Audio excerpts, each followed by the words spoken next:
continuación vamos a presentar el capítulo 3 relacionado a la historia de la teología pastoral. Y aquí vamos a trabajar un primer punto,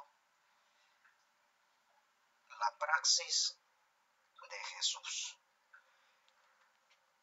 La praxis de Jesús, según la exégesis actual, los evangelios pues hay que entenderlos no como documentos o relatos biográficos de Jesús, sino como testimonio o confesiones de fe nacidas de la experiencia pascual de las primeras comunidades.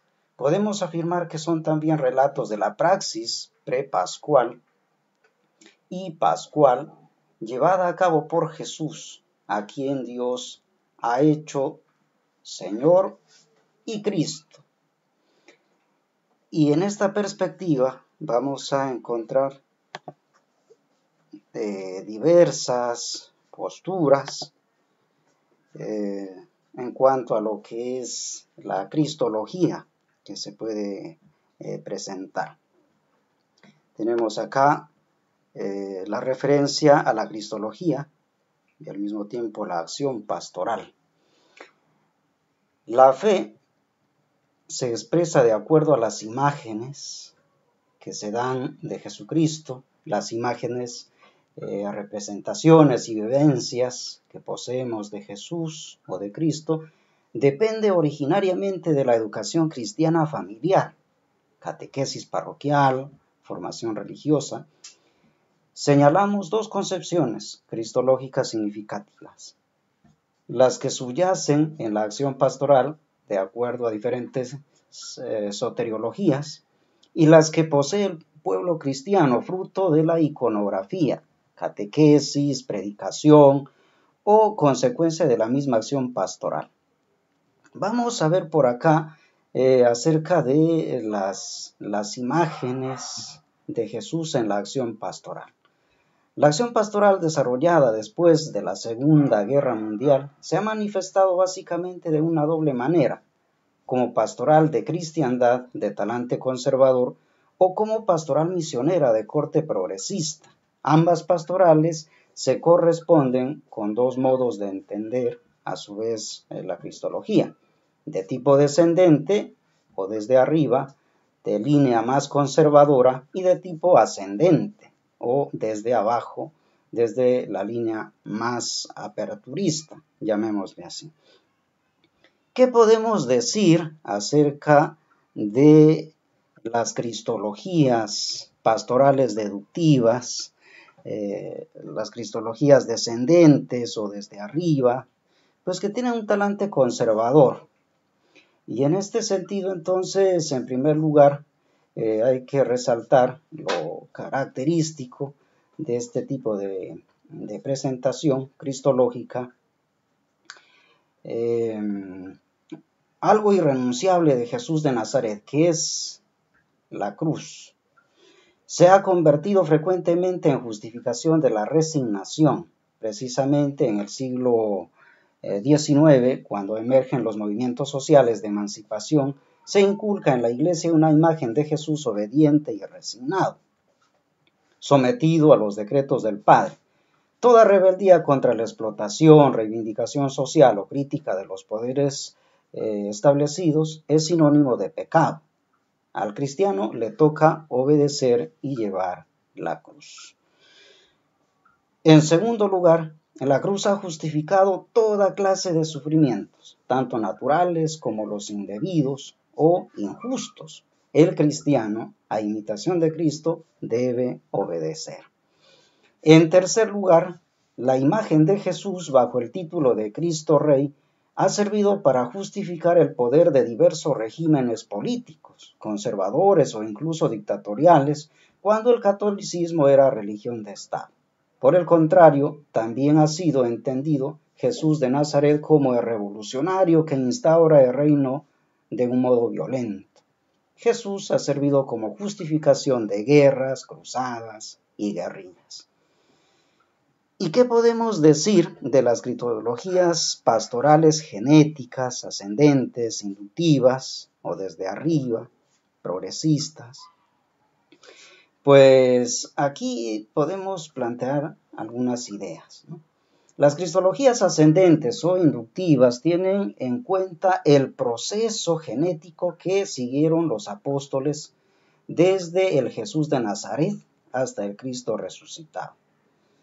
Tienen talante sociopolítico, se fundamentan en una teología positiva, en una exégesis renovada de la Biblia y en un aprecio de la evolución de la historia y de los problemas de la sociedad. Cristo se entiende desde el Padre y desde el reino. El punto de arranque es la humanidad de Jesús o el Jesús histórico. Desde los que están abajo, denominadas también como teologías latinoamericanas o teologías de la liberación, relacionan la memoria de Jesús crucificado con la crucifixión actual del pueblo y el mensaje evangélico liberador con la situación de cautiverio. También las cristologías ascendentes han sido influidas por el quehacer pastoral y han influido en el mismo frente a una función conservadora de la figura de Jesús en la pastoral de cristiandad. Ha surgido una función liberadora del Salvador en la pastoral misionera o evangelizadora, al poner el acento de la cristología en estos dos puntos. El reino de Dios o reino de los pobres, a cuyo servicio está Jesús, y el Dios del reino a quien se dirige Jesús como Abba, que es Padre de todos. La muerte violenta de Jesús, consecuencia de su tenor de vida que le posibilita morir por nuestros pecados. Ahora, habiendo colocado de forma sintética las imágenes de Jesús en la acción pastoral, veamos en un segundo punto las imágenes de Jesús en el pueblo cristiano. Como punto 1 podríamos decir que aquí vamos a encontrar un Jesús deducido de los evangelios literalmente entendidos. Hasta los umbrales del Vaticano II, el pueblo católico apenas conoció la Biblia, cuyas ediciones se divulgaron en las décadas de los 40 y 50 sin una adecuada catequesis.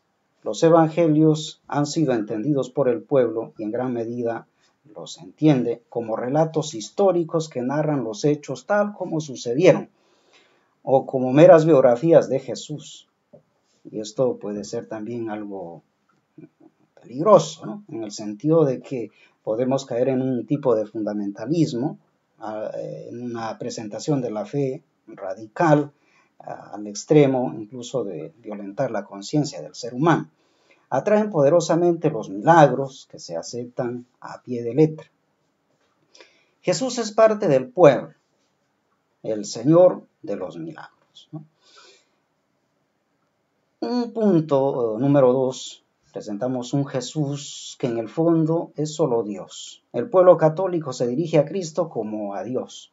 Los ojos de Jesús son los ojos de Dios. Dios ve y actúa a través de Cristo, que no es del todo hombre como nosotros. Su humanidad es mera apariencia.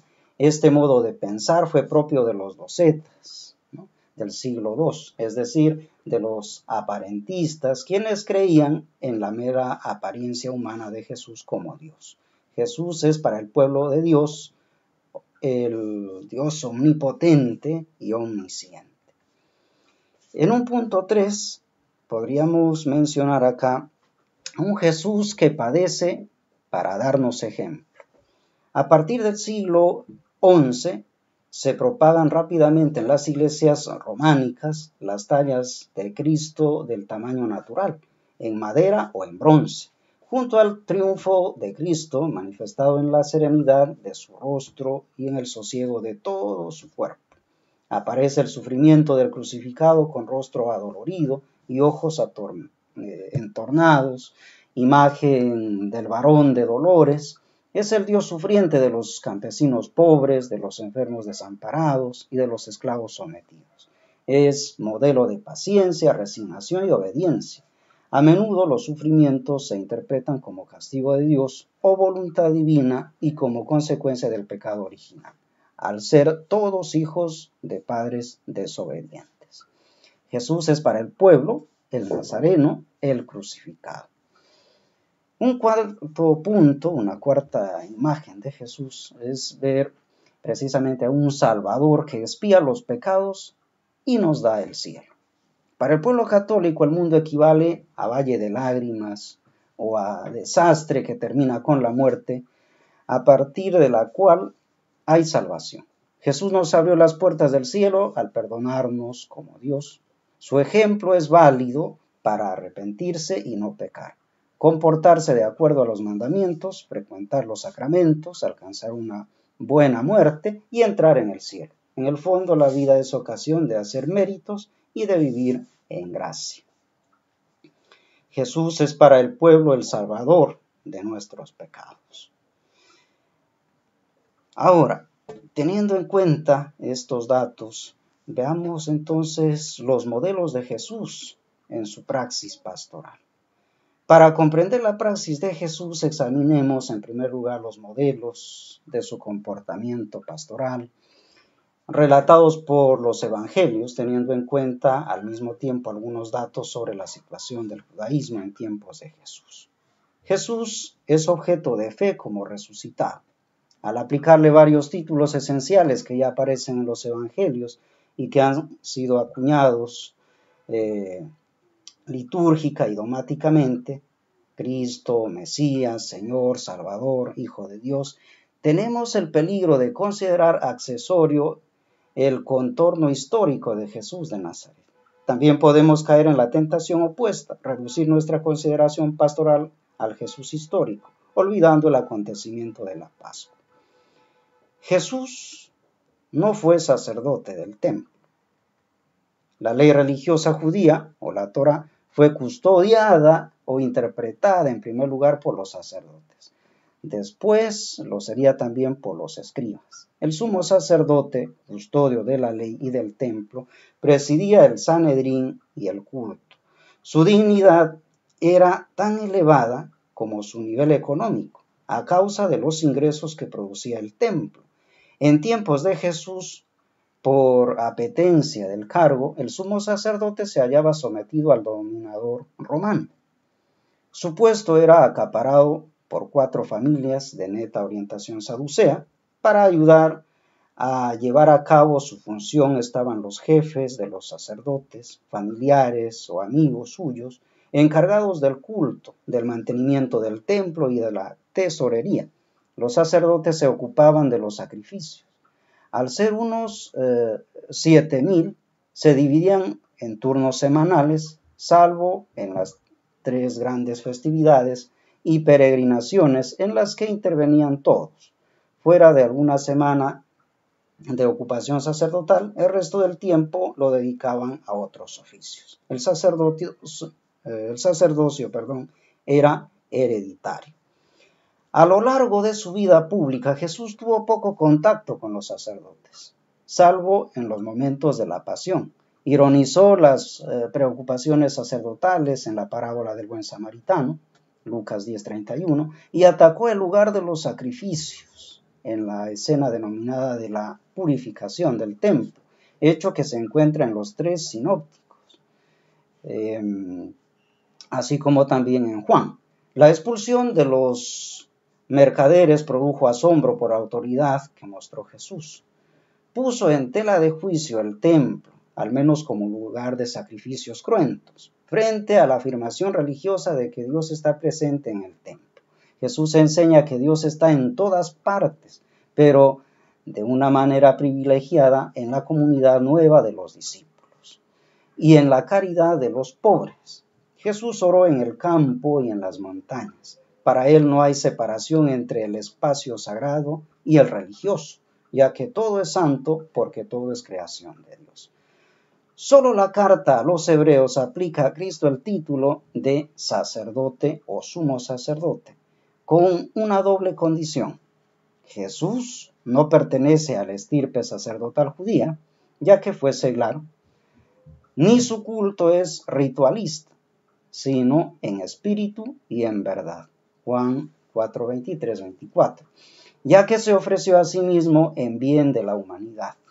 Jesús cumple la doble condición del ministerio sacerdotal: transmitir a los hombres la palabra de Dios y presentar a Dios los sacrificios de los hombres, que se resumen en la entrega de la vida propia al servicio de los hermanos. En resumen, Jesús es sumo sacerdote porque hizo semejante a los que sufren, llegó a la muerte por amor de la justicia y se entregó con fidelidad a Dios. Como consecuencia, podemos deducir que la confianza del cristiano no debe ponerse en las instituciones ni en las ritualidades, sino en la cruz de Cristo, como en la revelación del amor de Dios y reconciliación de la humanidad. El fasto de las ceremonias es inservible. Lo esencial es Cristo, el único sacerdote. Dios no quiere el sufrimiento, sino el amor. No desea la muerte, sino la vida. La liturgia cristiana no se reduce a un ritual cristiano en el templo. Esto es interesante, sobre todo en este tiempo de pandemia. Quizás todos hemos estado acostumbrados a encontrarnos con el Dios del templo, en una estructura, entre comillas, sagrada, pero que nos hemos olvidado de encontrar a Dios en lo cotidiano, en la familia, en el trabajo, en fin, en esos lugares donde prácticamente esta misma pandemia nos ha llevado a vivir y en otros casos a sobrevivir. Jesús no fue escriba de la ley. En tiempos de Jesús, escribas o doctores de la ley eran intérpretes de la ley, encargados de explicarla y actualizarla, de acuerdo a los nuevos tiempos o a los problemas planteados. Eran una mezcla de teólogos y juristas. Al creer que se había terminado el tiempo de los profetas, los escribas se consideraban sus herederos, hasta que apareciese el profeta mesiánico de los últimos tiempos. Por esta razón, dar el título de profeta a Juan Bautista o a Jesús equivalía al reconocimiento de la llegada de los últimos tiempos. Recordemos que el judaísmo se hizo rabínico después de la destrucción del templo del año 70 y de la separación del sacerdocio ritual. Para ser escribas se necesitaban estudios largos y precisos, con objeto de conocer la ley de las tradiciones orales. Se lograba el título hacia la edad de los 40 años. Los escribas llevaban vestidos especiales, ocupaban la presidencia en cualquier reunión y eran saludados, honrados y apreciados por el pueblo. Su presencia era indispensable en diferentes consejos y tribunales e incluso en el Sanedrín. La mayoría era de tendencia farisea, caracterizada por su pureza ritual. Como guías espirituales del pueblo, su cometido consistía en promover la fe en Dios y ayudar a cumplir su voluntad mediante las reglas de pureza ritual. De este modo, el pueblo podía sentirse cerca de Dios sin la necesidad imperiosa del templo y de sus costosos sacrificios. Por esta causa, cuando después de la catástrofe del año 70 desaparecen el templo y el sacerdocio, los escribas y rabinos se convierten en los jefes religiosos del judaísmo. Según León Dufour, Jesús aparece como un rabino, enseña en las sinagogas, reúne discípulos y los educa en el estilo de las escuelas.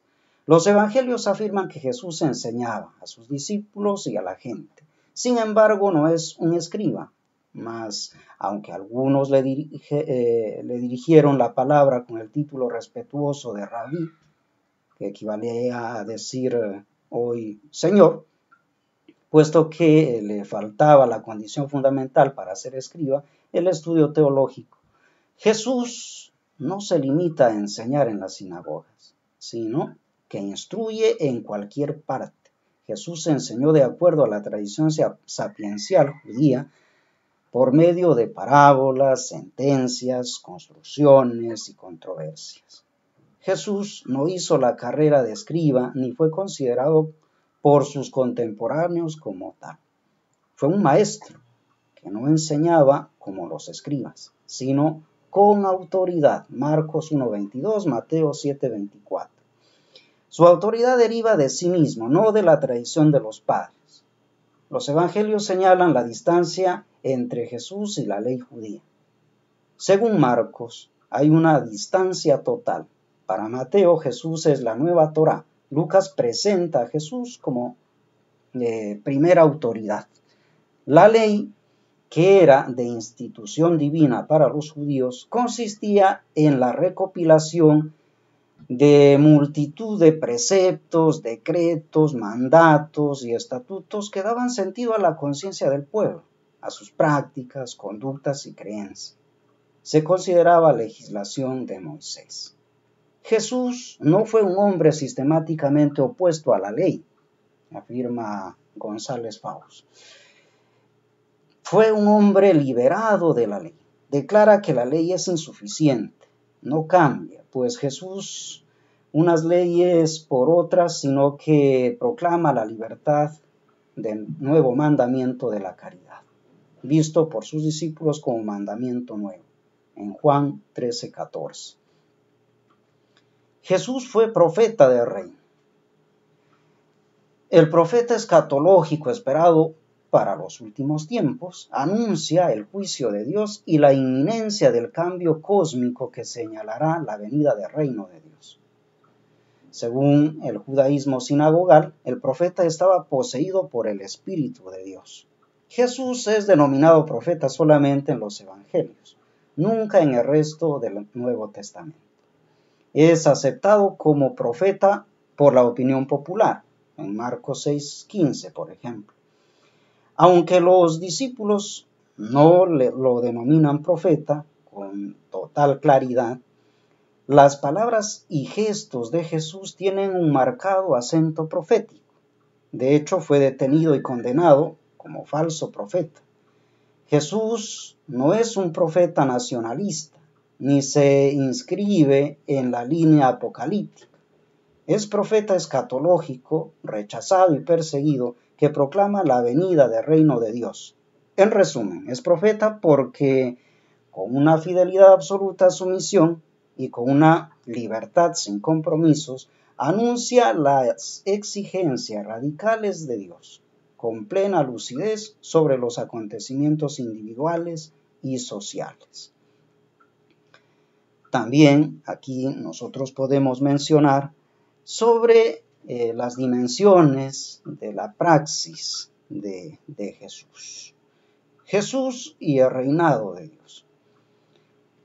En continuidad con el mensaje escatológico del Bautista, Jesús es el profeta del reinado inminente de Dios. Los exégetas coinciden en afirmar que el centro del mensaje y de la actividad de Jesús es la inmediata cercanía o llegada del reinado de Dios. Junto a la conversión que Dios exige, se ha cumplido el plazo, está cerca el reinado de Dios. Enmendaos y tened fe en esta nueva noticia, según Marcos 1:15. Mateo 4:17 también lo manifiesta de esta misma manera.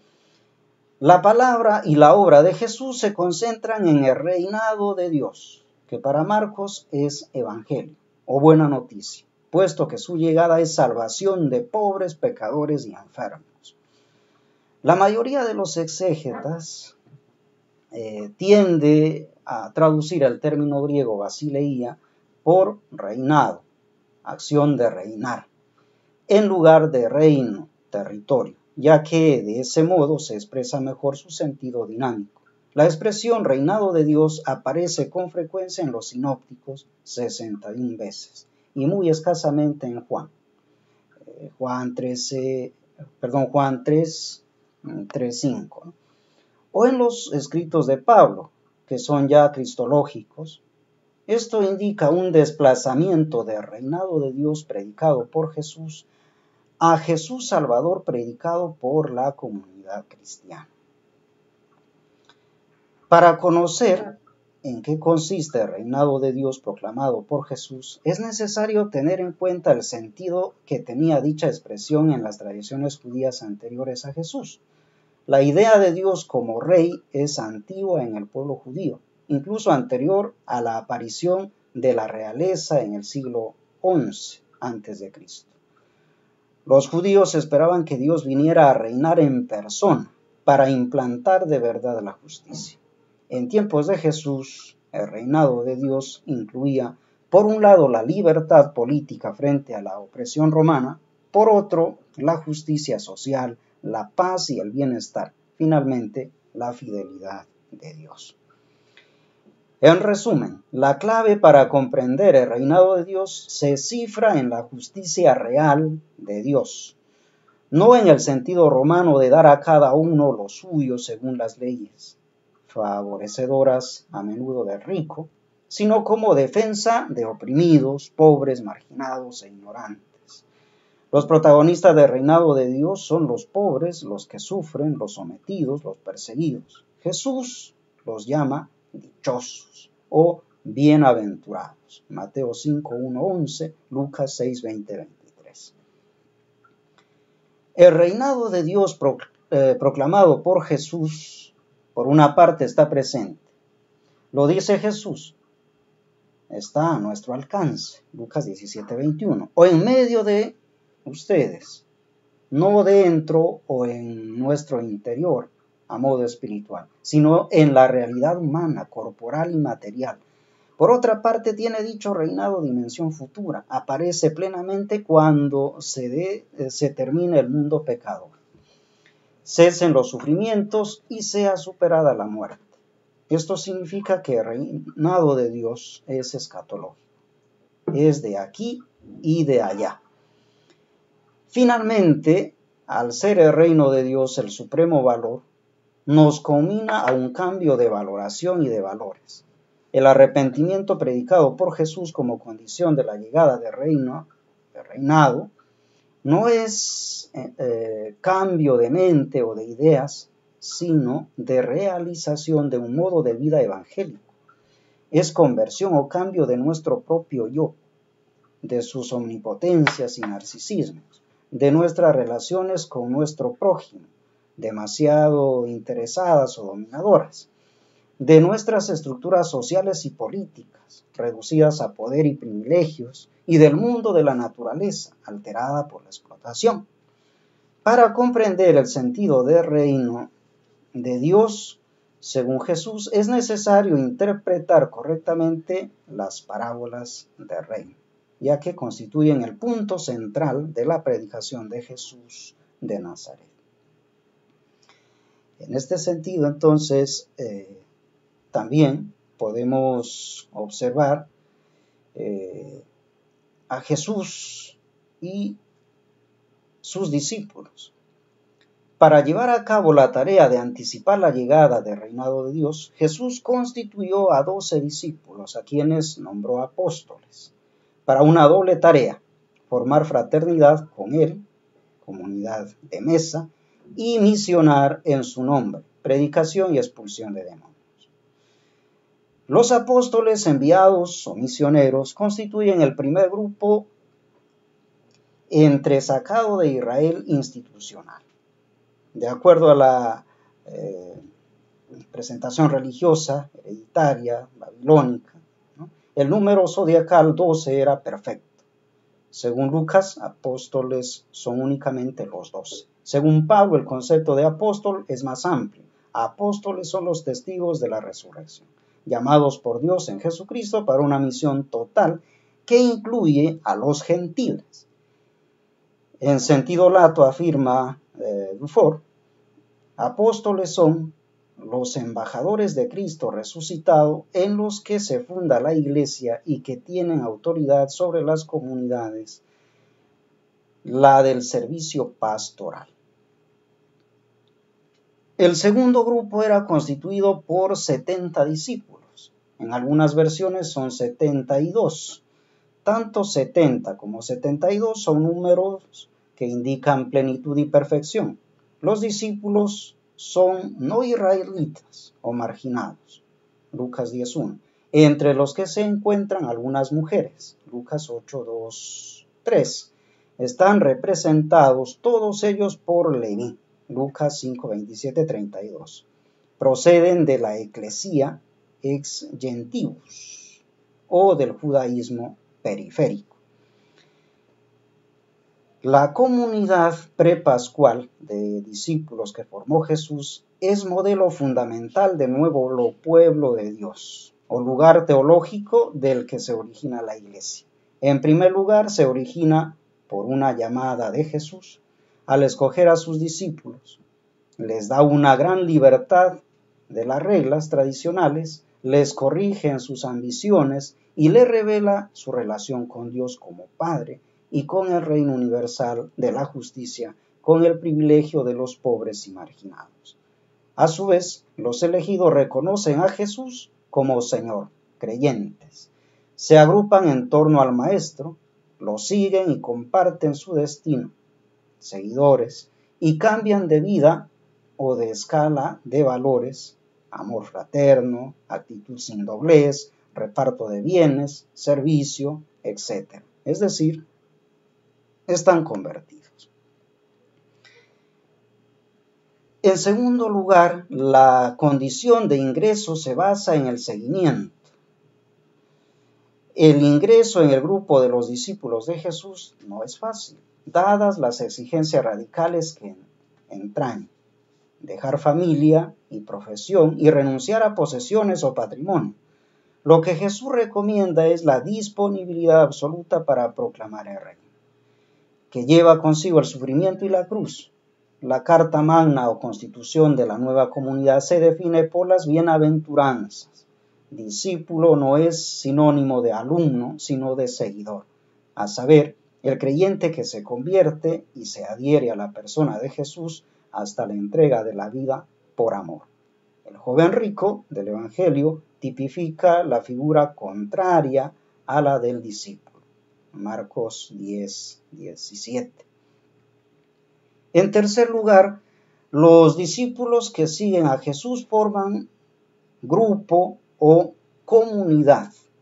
De hecho, son llamados de dos en dos. Se trata de construir de nuevo el pueblo de Dios, en cuyo interior está el Espíritu.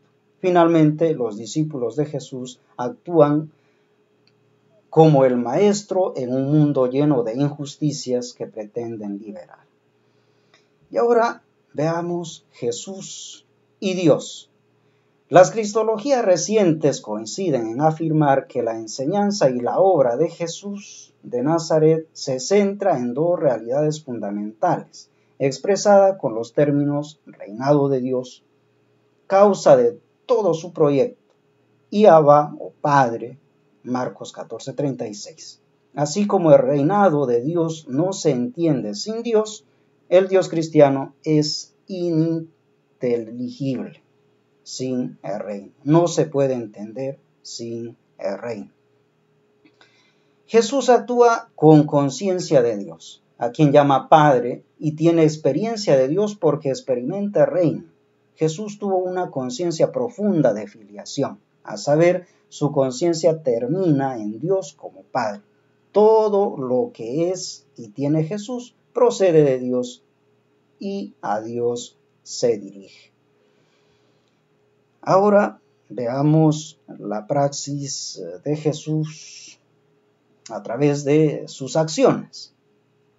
Según Marcos, las gentes afirman de Jesús categóricamente: ¡qué bien lo hace todo! Marcos 7:37. Los hechos relatan que Jesús de Nazaret pasó haciendo el bien, Hechos 10:38. Curó enfermos, expulsó demonios, impartió el perdón y se sentó a la mesa de pobres, pecadores, también pescadores, por supuesto, y discípulos. Nos detendremos en tres acciones principales de Jesús: los milagros, el perdón y la comunidad de mesa, que al mismo tiempo son signos del reinado de Dios y de la salvación. Con relación a los milagros, Jesús realizó diversas acciones a favor de enfermos, endemoniados, atribuidas por sus enemigos, evidentemente todas estas afecciones al demonio, y por sus discípulos a Dios. Son los milagros de Jesús, a saber, acciones benéficas, gestos de liberación, donaciones gratuitas y muestras de legitimación. El término griego tauma, correspondiente a milagro, no aparece en los evangelios. Para designar aquellos hechos admirables de Jesús se emplean las palabras signos, acciones poderosas o simplemente obras. Los 34 milagros narrados por los evangelistas suscitan hoy diversas acciones. La primera es de aceptación. Tanto en el mundo antiguo como en el ámbito actual de la gente sencilla se cree con facilidad en la intervención milagrosa de Dios. La segunda reacción es de rechazo.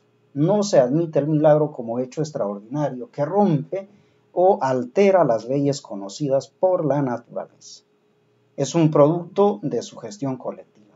Incluso algunos creyentes piensan, dice Schillebeck, que Jesús no hizo ninguno de los milagros que le atribuyen los evangelios, sino que su persona es el milagro de un amor y de un perdón inmerecidos.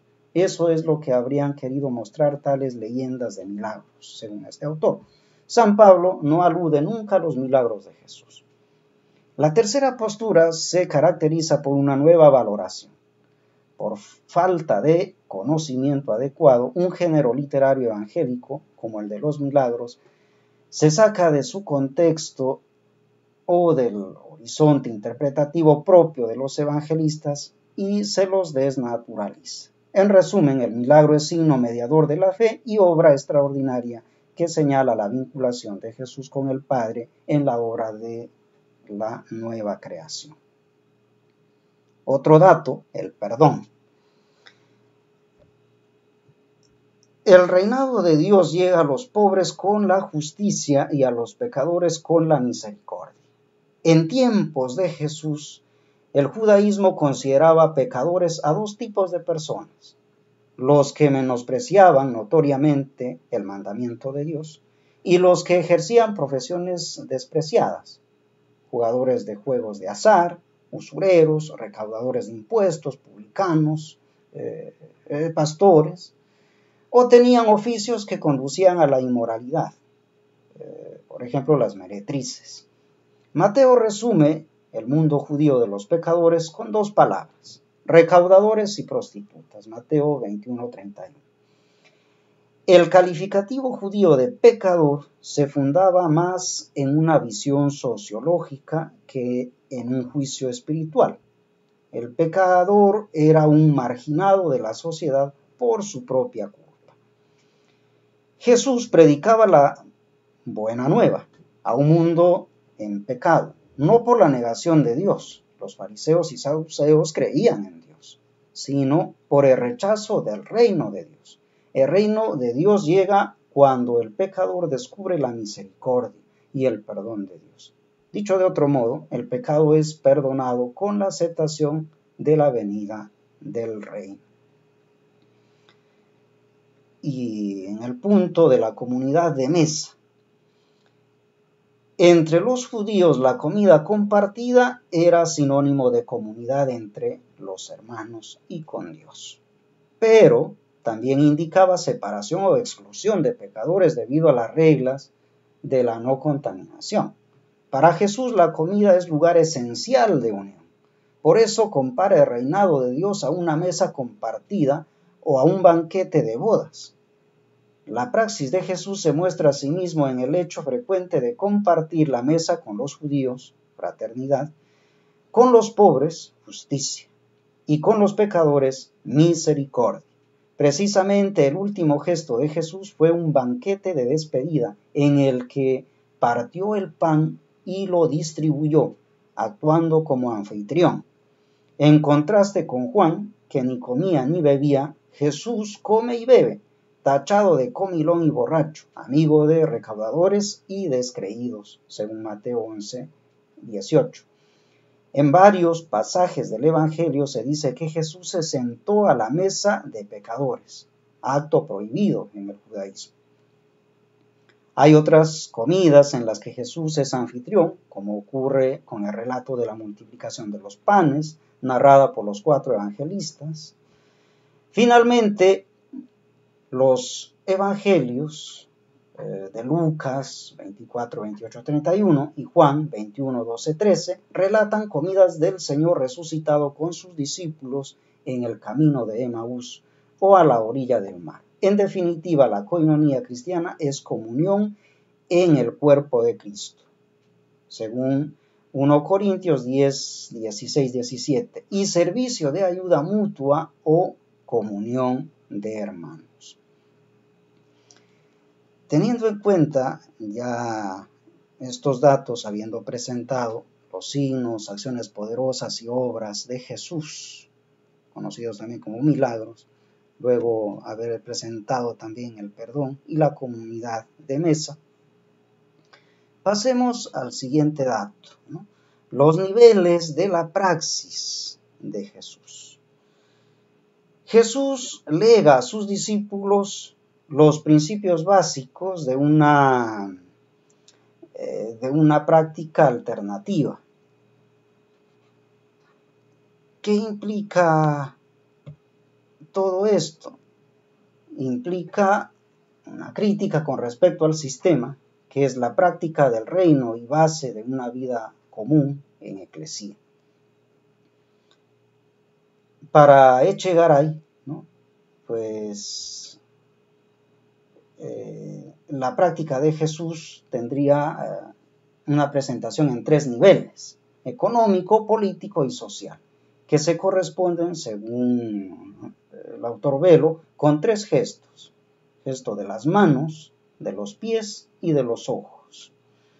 Esto evidentemente tiene una orientación metafórica que veremos más adelante. La caridad o práctica de las manos hace referencia al nivel económico. Jesús curó a enfermos y repartió el pan a hambrientos, es decir, ayudó al pueblo en sus necesidades materiales básicas.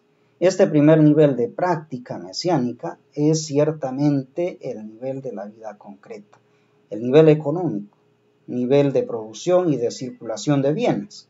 Frente a la acumulación individual o familiar, Jesús propone la donación, el reparto comunitario y la comunión con el pobre. Jesús educa a sus discípulos en actitud de donación con un amor universal. Lucas 6, 27, 38. Esta práctica de amor económico tiene un nombre en la tradición mesiánica: la caridad. El siguiente punto, la esperanza o práctica de los pies, nivel político. El segundo nivel hace referencia a los pies, es decir, al camino de esperanza que recorren los seguidores de Jesús, que son sus discípulos. Este segundo nivel se expresa, según Echegaray, a través de una manera de realizar la autoridad como diaconía de masas, como servicio implicando una igualdad fundamental entre todos los hombres y como poder verdadero, es decir, basado en la justicia y equidad. Lo contrario de esta práctica es el poder y el dominio. Jesús propone a sus discípulos que no actúen como jefes de las naciones, que dominan e imponen, sino que sean servidores y den vida. Marcos 10, 42, 46. Ya que todos son entre sí hermanos. Mateo 23, 8, 9. La iglesia es comunidad de servidores. Siguiente punto, la fe o práctica de los ojos y oídos. El nivel ético-social. El tercer nivel se refiere a los ojos o la mirada. Según Echegaray, corresponde al comportamiento ético-social. Intenta transformar las interpretaciones o visiones ideologizadas del Dios de reino y del reino de Dios. Ver con ojos de fe equivale a conversión o cambio de valores. Jesús propone a sus discípulos la dignidad de la persona humana, la justicia en la distribución de los recursos, la solidaridad con los pobres y oprimidos. El respeto a la libertad del otro, la disposición a servir, la capacidad para soportar los conflictos y un amor universal que supere todas las diferencias existentes entre los seres humanos. Frente al temor, Jesús suscita libertad. Frente al miedo, confianza, y frente al egoísmo, generosidad. La Iglesia es comunidad de creyentes en Jesús y en su Evangelio. Llegados a este punto, entonces es importante para nosotros tener en cuenta estos datos de las primeras comunidades cristianas porque nos hacen pensar sobre todo en cuál es nuestro rol como agentes pastorales. Nuestros distintos carismas y ministerios en la Iglesia, cómo están siendo focalizados, orientados.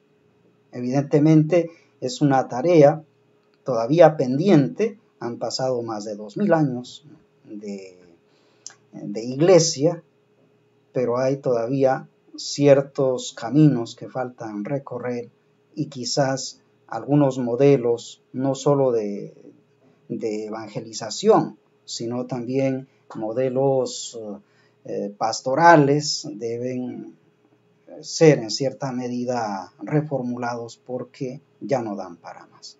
Muchas gracias.